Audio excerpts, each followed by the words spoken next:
hay-adda SSWC ayaa maanta haweenka maxaabiista ku jira xabsiga dhexe xamar gaarsiisay dhar iyo agabyo kaloo muhiim u ah haweenka taasoo sanad walba bisha barakeysan ee Ramadaan ay u geeyaan. sidoo kale waxaa si lamid ah la gaarsiiyay haweenka ku jira isbitaalka dhimirka ee Xabeeb ee magaalada Muqdisho. hay-adda ayaa sanadkan balaarisay dadka ay u gurmanayaan iyagoo sabab uga dhigay cudurka caalamka aafiyay ee coronavirus, waxayna qoysas gaaraya in ka badan 60 la gaarsiiyay gargaaro kala duwan sida ay shaacisay agaasimaha hay-adda SSWC Aamina Xaaji Cilmi. waxaan ka shaqeynaynay oo nagu qaatay muddo inaan lacagtii dadkii aan badinana dadkii oo meeshii aan 500 ka siin jirnay aan qoysaskii balaarino dadkii oo ka dhigno gurmad oo qoyskiiba aan siinay 300 awal waxaan siin jirnay sanadkii dhaweeyay 40 qoys baan siinay 500 afartankii waa sii furfurnay oo waxaan ka dhignay 60 iyo 4 qoys waan $300 u dirnay. lacagtii hadda waxaan shirkadii waxaan u dirnay in xawilaad loogu diro qofba telefoonkiisii intii marka aan hubsanaynay dadka inay gaartay ilaa anagoon maxay shaqadii la dhameyn ma talaabo kale ma aanan qaadi karin. alxamdulillah waa noo soo dhamaatay.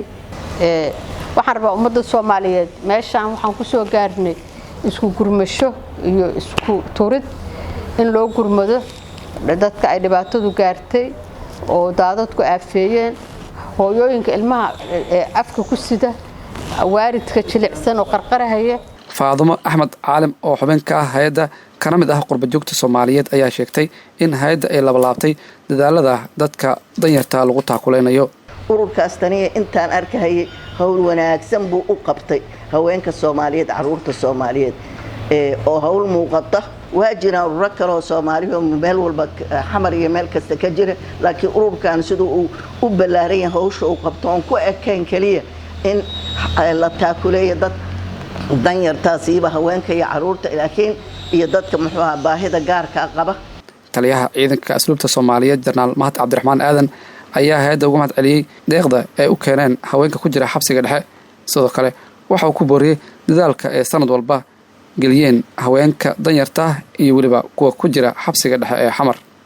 waan u mahad celinaynaa hay'addii dhiibtay iyo gabdhihii keenay oo u soo lugeeyay oo waqtigooda qaaliga u dhumiyay waliba bisha soon ramadaanka falligeeda waqti adagna lagu jiro naftooda u biimeeyay keenay qalab aad u qurux badan oo gabdhaha anfacayana soo gaarsiiyay.